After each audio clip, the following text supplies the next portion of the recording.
toutes et à tous, bienvenue dans ce nouveau numéro des Vendredis d'Histoire où j'ai décidé de vous lire Quand on parle du loup de Véronique Caplin et illustré par Grégoire Mabire. C'est édité par les éditions Mijade. Alors à votre avis, qu'est-ce qui se passe quand on parle du loup? Il n'y a qu'un seul moyen de le savoir, c'est d'écouter l'histoire. C'est mercredi, et comme tous les mercredis, papa prépare un gâteau au chocolat.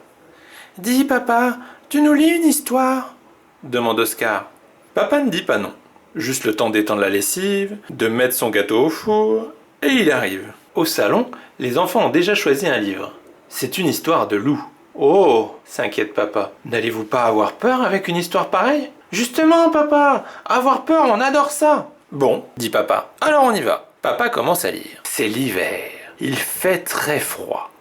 Un loup rôde dans les bois. Cela fait des jours et des jours qu'il n'a pas mangé. Il a faim, si faim qu'il a les dents qui claquent.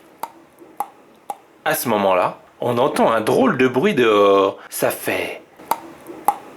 Tiens, qu'est-ce que c'est que ça? Demande papa. C'est peut-être le loup, disent les enfants en frissonnant. Mais non, répond papa. Ça ne se peut pas.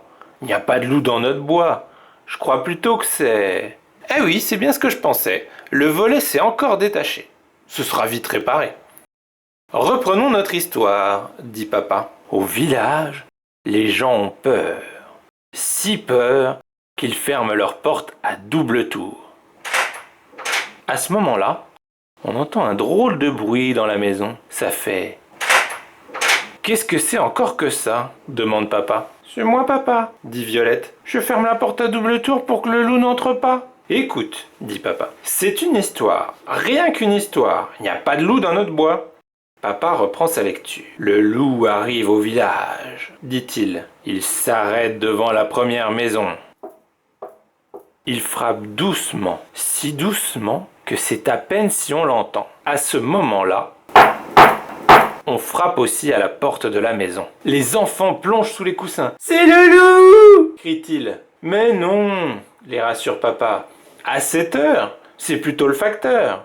Il se lève pour aller ouvrir, mais les enfants s'accrochent à ses jambes, à ses bras. N'y va pas, papa! C'est le loup qui est là! Quand papa ouvre enfin la porte, il n'y a plus personne. Et voilà, il est parti, grogne papa. À cause de vous, je suis bon pour aller chercher le courrier au village. Et tout ça pour une histoire de loup. Le loup n'est pas parti, papa. Dans l'histoire, il est monté sur le toit et il essaie d'entrer par la cheminée, chuchote Oscar. À ce moment-là, on entend un énorme bruit en haut de la maison. C'est le loup! Hurle Violette. Il marche sur le toit, il va entrer par la cheminée. Papa se dirige vers l'escalier. À pas compter, il commence à monter. Les enfants le suivent de près. Ne nous laisse pas tout seuls! Crie-t-il affolé. Chut! Je ne veux plus vous entendre, grommelle papa. Dans le grenier, la lucarne bat au vent.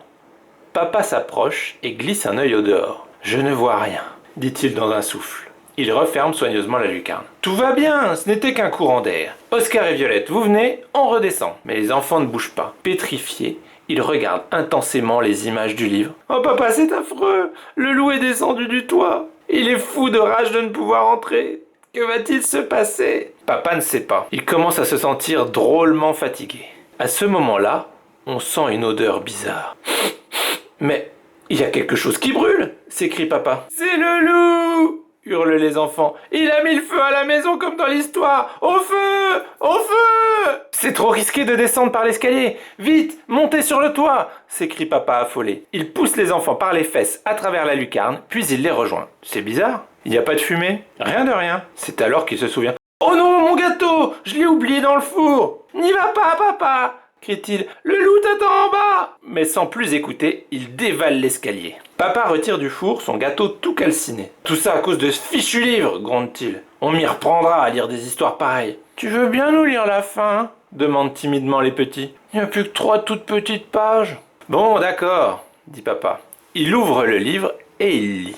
Le loup a mis le feu à la maison. Il se frotte les mains, ravi de sa vengeance, quand une terrible averse éteint l'incendie. À ce moment-là, on entend un bruit de gouttes sur les carreaux.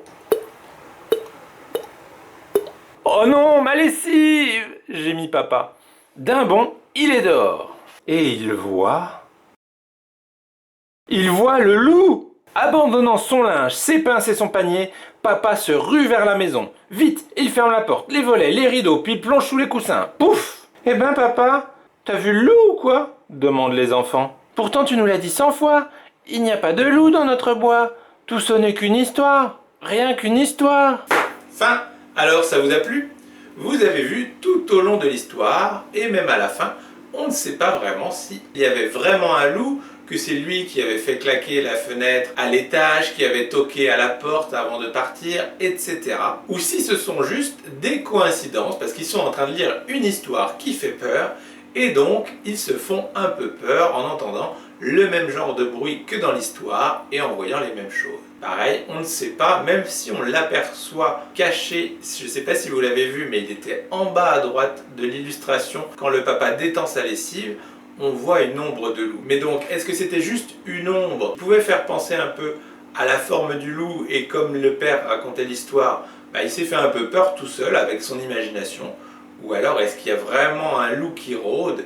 Et donc, comment ça va se terminer pour la petite famille? Ça, c'est à vous de décider comment ça se passe. Est-ce que tout finit bien? En fait, c'était pas vraiment un loup, comme le disent les enfants, et c'est juste papa qui a eu un peu peur à force de lire l'histoire qui fait peur? Ou alors, est-ce qu'ils sont vraiment à la merci d'un loup qui rôde? C'est vous qui voyez. C'est ce qu'on appelle une fin ouverte. Donc voilà, sur ces bonnes paroles, il ne me reste plus qu'à vous souhaiter une excellente journée, un excellent week-end, et je vous dis à la semaine prochaine pour une nouvelle Vendredi Soir. Salut!